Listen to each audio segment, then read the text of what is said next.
Hey YouTube, welcome back to Tinker with Tools. Tonight we're going to be talking about choosing a tool platform.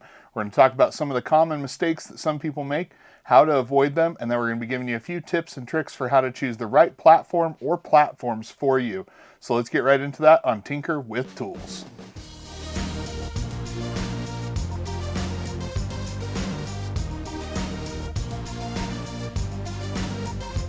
So choosing a tool platform is a huge investment, whether you're an individual or a company, whether you're a homeowner or a professional user. There is a lot of money to invest in picking a tool platform and getting one that delivers the tools you need, performance you need out of them.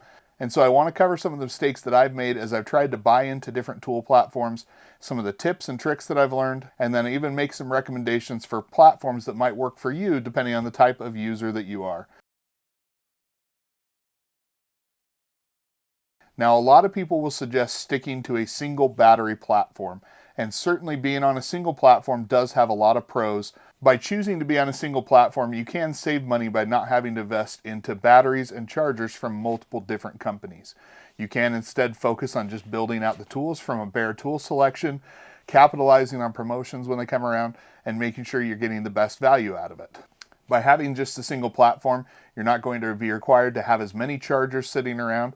By only having one battery type, you're going to be able to limit the number of different batteries you got to buy. Instead, you can focus on having the batteries that are going to fit the needs you have across a wide variety of tasks and make sure you've got enough batteries to meet your needs. But what are the cons to being on a single platform? One of the biggest cons, I think, is you are stuck or married to that tool platform regardless of what the company decides to do in the future. I'm not necessarily talking about whether a company decides to shut down, because I think most of us are picking from more reputable tool brands.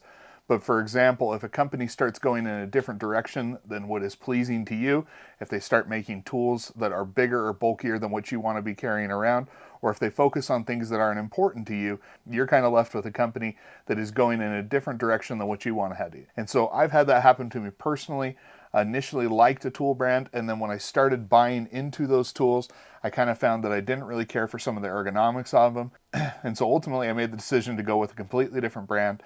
And now because of that, I ended up spending nearly twice as much to get the tools that I wanted a second time. The other big con, in my opinion, is if you are stuck to a single platform and they have a tool that you either don't like or that they don't offer a tool that you need, you're stuck to that platform and you're kind of limited on what you can do. In a perfect world, in my opinion, if your funds allow it, I think the most beneficial thing is to be on at least two different platforms. Now, the rationale for doing this can be a little bit different, but for example, pick a primary brand, and that is going to be the brand that you are going to be on most of the time for the majority of the tools you have. But having a small investment into a secondary brand, whether that is another professional brand for professional users, or if you're a homeowner and just want the ability to get a cheaper tool, you can even invest in a lower tier tool company than what your primary one is, just to be able to get those odds and end tools that you might need occasionally and aren't going to be for real heavy use. That way, you do have different options for different tools, and I think that can be beneficial. Now, I know companies like Ryobi or even some of the other lower end companies get knocked on a little bit, but there certainly is a place for lower cost tools that aren't necessarily going to be for heavy duty use. All right, so when you're picking a primary platform, here are some things that I'd recommend you consider. What are the core tools you're going to be using, and can you go somewhere and at least get hands-on with those core tools? I'm talking about drills and impact drivers, maybe an occasional saw. Be able to get hands-on with the tools and make sure you like the balance, the weight, the ergonomics of the tools. Performance is going to be important, but if you don't like to use the tool, you're not going to be inclined to pick it up. Now, when it comes to the secondary tools, or those tools that aren't going to be as common, I would at least investigate and make sure they have what you think you might need in the future. And don't just be limited to thinking about what you're going to need for a specific application, but broad use. What are the different tools that could make your life easier? Do you have a yard or a garden or something like that to take care of? And are you going to be able to benefit from having a good variety of outdoor power equipment on the same platform? And then what are some of the other specialty tools you might need, and what is your accessibility or availability to them?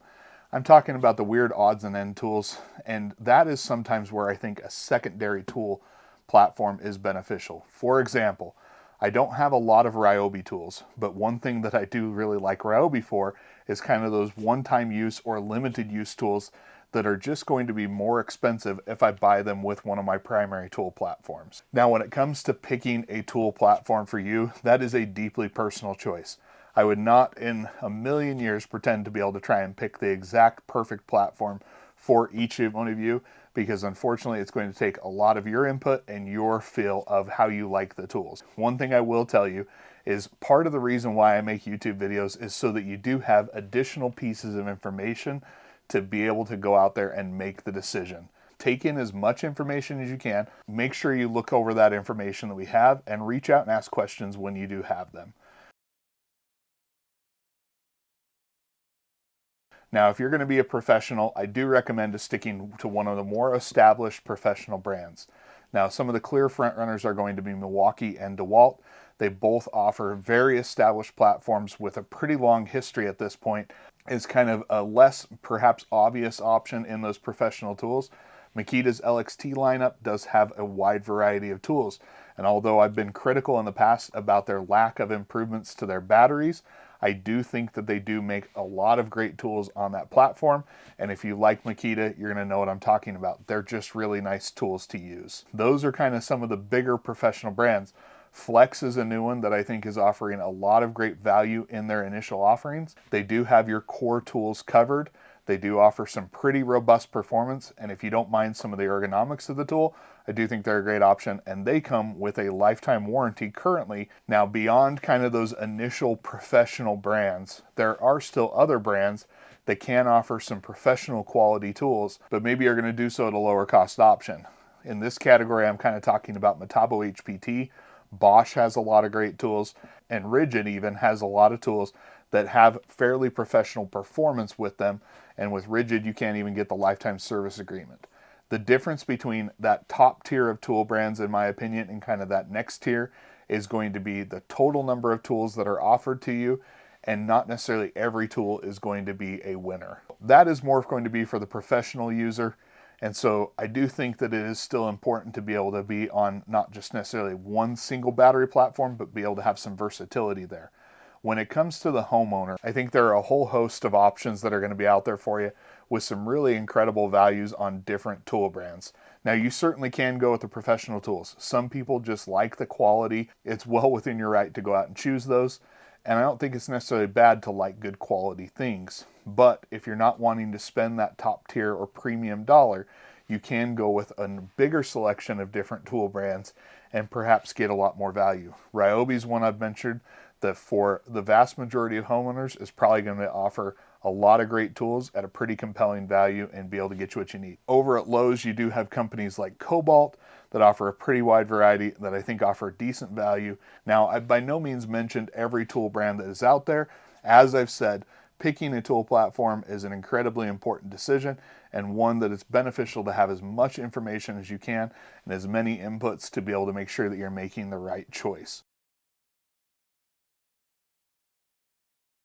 All right, so then last, I just want to cover a couple of tips and tricks for how I've managed to buy into certain platforms for cheaper than just going out and buying the exact setup of tools.